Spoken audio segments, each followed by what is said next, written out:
આ બે બુક છે એનું હું ગીવ અવે કરવાની છું, એટલે આ બે બુક છે એનું ફ્રીમાં આપવાની છું. બુક કઈ છે તો કે લિબર્ટી પબ્લિકેશનની ઇંગ્લિશ ડિસ્ક્રિપ્ટિવ બુક છે. તમે કોઈ પણ સ્પર્ધાત્મક પરીક્ષાની મેઇન્સની તૈયારી કરતા હો, પીએસઆઈ હોય કે જીપીએસસી ક્લાસ 1-2 હોય કે કોઈ પણ મેઇન્સની તમે તૈયારી કરતા હો અને તમારે ઇંગ્લિશ ડિસ્ક્રિપ્ટિવ બુક પરચેસ કરવી હોય તો લિબર્ટીની બુક આવે છે, જેમાં તમને તમામ પ્રશ્નોની ઊંડાણપૂર્વક સમજૂતી મળી જશે અને સાથે આમાં ઇંગ્લિશ ગ્રામર પણ આવી જશે, એટલે એ પણ તમારું આમાંથી ક્લિયર થઈ જશે. હવે તમારે આ જે બુકને પરચેસ કરવી હોય તો લિંક છે હું ડિસ્ક્રિપ્શનમાં એડ કરી દઉં છું, ત્યાંથી તમે એને પરચેસ કરી શકશો. આની ડેમો કોપી તમારે જોવી હોય તો ટેલિગ્રામ ચેનલ છે મારી, એમાં મેં ડેમો કોપી મૂકી દીધી છે, ત્યાંથી તમે એની ડેમો કોપી જોઈ શકશો. અને ડિટેલમાં જવાનો તમારે રિવ્યૂ જોવો હોય તો આ વિડીયો તમે જોશો એટલે ડિટેલમાં તમને એનો વિડીયો મળી જશે. હવે વાત છે ગીવ અવેની, તો તમારે કમેન્ટ શું કરવાની છે હું તમને કહું. તમારે હવે આ જે રીલ છે ને એ હું ઇન્સ્ટાગ્રામમાં, ફેસબુકમાં, સ્નેપચેટમાં અને યુટ્યુબ શોર્ટ ચારેય જગ્યાએ અપલોડ કરીશ. તમારે કમ્પલસરી કોઈ પણ બે જગ્યાએ કમેન્ટ કરવાની રહેશે.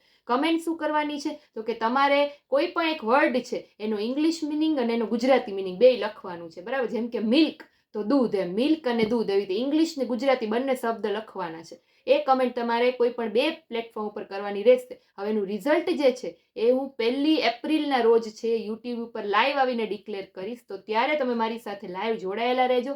ત્યારે જે લોકો લાઈવ હશે ને, જે નામ આવ્યા 2 જણાના, તો એ લોકોને હું આ બુક છે કુરિયર કરી દઈશ. એટલે ફટાફટથી કમેન્ટ કરવાનું શરૂ કરી દેજો. ને આવા ઘણા બધા ગીવ અવે મેં પહેલાં પણ કરેલા છે, એના રિઝલ્ટ હજી બાકી છે, તો જો એમાં તમે કમેન્ટ ન કર્યું તો એમાં પણ જઈને કમેન્ટ કરી દો અને નેક્સ્ટ ગીવ અવે માટે મને ફોલો કરી દો. Thank you.